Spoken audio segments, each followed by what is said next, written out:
नमस्कार दोस्तों, स्वागत है आपको अनविलिया पर। आज एक ऐसा सवाल जो हर गली, हर मोहल्ले, हर न्यूज़ चैनल पर छाया हुआ है कि इंडिया के नए क्रिमिनल कानून क्या ये सच में न्याय लाएंगे या बन जाएंगे एक नया डर का वजह।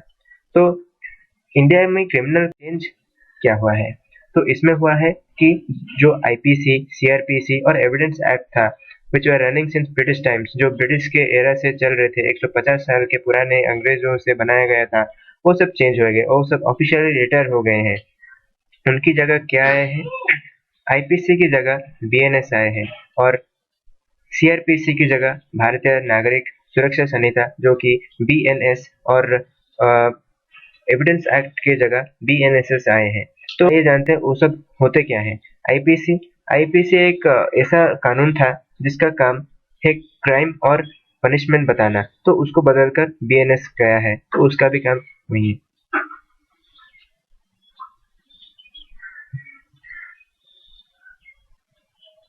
और बीएनएस जिसका काम है क्राइम और पनिशमेंट बताना, और बीएनएसएस जो पुलिस और कोर्ट की प्रोसेस डिफाइन करता है, और भारतीय साक्ष्य अधिनियम बीएसए जो सबूत और गवाही से डील करता है। तो भारतीय न्याय संहिता बीएनएस डिफाइंस क्राइम्स। तो अर्लियर इट वाज आईपीसी 124 ए। पहले ये आईपीसी 124 ए था, जो कि रिप्लेस होकर waging war against the country हो चुका है। मॉब लिंचिंग, जैसे कि mob lynching is now a specific crime, जिसमें आपको बहुत punishment like punishable up to death penalty. Organised crime and terrorism अब एक डेडिकेटेड सेक्शन हो चुका है, similar to एमसीओसीए।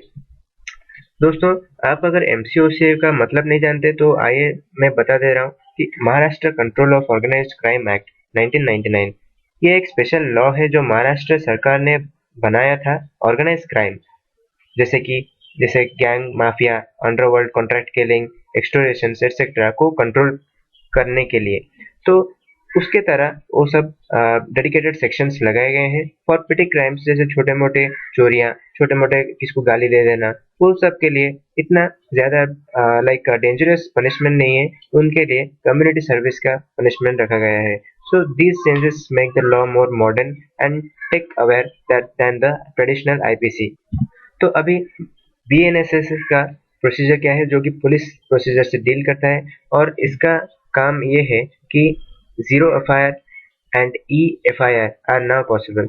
You can file an FIR at any police stations, even online.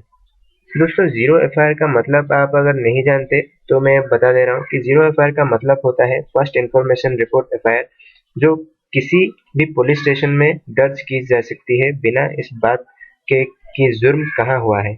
Simple explanation से बता दे रहा हूँ कि नॉर्मली एफआईआर वही पुलिस स्टेशन लेता है जहाँ जुर्म हुआ हो, जुरिस्डिक्शन। लेकिन अगर किसी को तुरंत हेल्प चाहिए हो तो जीरो एफआईआर अलाउ करता है कि किसी भी पुलिस स्टेशन में एफआईआर दर्ज हो जाए, चाहे क्राइम उस एरिया में ना हुआ हो।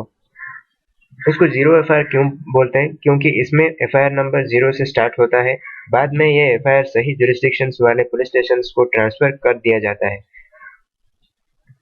फिर ई एफआईआर अब अब आप ऑनलाइन में भी एफआईआर दर्ज कर सकते हो। इसका टाइमलाइन बता दिया है कि chargesheet must be filled with in 90 days. देखिए, 90 डेज के अंदर पुलिस को चार्जशीट फिल्ड करना होता है, फिर 60 डेज के अंदर ट्रायल करना होता है। अभी body cameras and forensic labs and digital summons mandatory हो चुका है।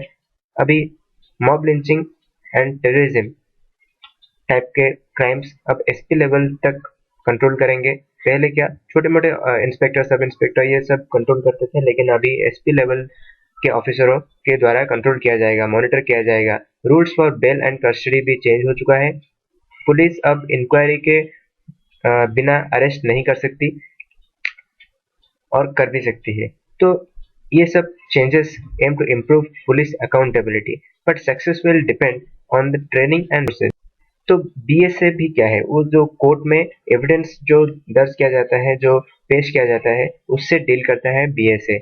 अभी नए रूल के हिसाब मुताबिक digital evidence like WhatsApp chat, CCTV footage, cloud storage, email अब कोर्ट में पेश किया जा सकता है। Provisions for witness protection have been included. Presumption rules in organized crime cases, guilt can be presumed until proven otherwise. These changes aim to modernize the system. though privacy and freedom concerns are also being raised. तो real life के impact and state response क्या है? ये सब चंडीगढ़ में 91% conviction rate, time for FIR को judgement drop from 300 days to just 110 days. Delhi has officially implemented community service where offenders help clean parks or assist in libraries. Odisha में SP rank officers are directly monitoring mob lynching and terrorism cases, but there have been also been misuse. In Gujarat, a Congress leader was arrested under BNS sections 152 for a social media post. So yes, misuse तो possible है, especially where dissent or opposition might be suppressed. तो इसमें ये जो नया rule बना है, इसमें तो अच्छाई भी है लेकिन बुराई भी है। तो अभी सरकार क्या कहती है, लोग क्या सोचते हैं?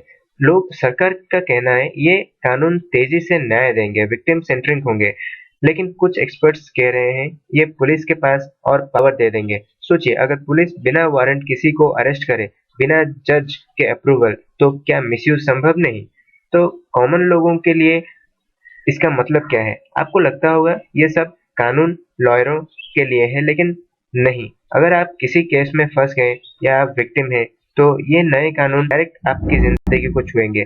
आपको पता होना चाहिए कि एफआईआर कैसे होती है और बेल मिलेगी या नहीं, सबूत क्या चाहिए होगा। लास्ट में इसका क्रिटिसिज्म भी हो कि pre FIR inquiry duties dilutes supreme court's guidelines, जैसे कि ललिता कुमारी केस में हुआ था। फ्रीडम ऑफ स्पीच को दबाया जाता है कि अगर यूट्यूब में या फिर किसी भी सोशल मीडिया में अगर सरकार को लगे कि ये उनके अगेंस्ट बोल रहे हैं, तो वो उसको बैन कर सकते हैं। उसी तरह इसका सब क्रिटिसिज्म भी है। और एंडिंग में ये कहना चाहूंगा कि कानून तभी तक कानून है जब तक वो न्याय देते हैं, न कि सिर्फ पावर दिखाते हैं। इंडिया के नए क्रिमिनल कानून एक नई उम्मीद है या एक नई चिंता, इसका फैसला तो करेगा समय। और आपकी जानकारी, हमारा फर्ज है आपको जागरूक रखना।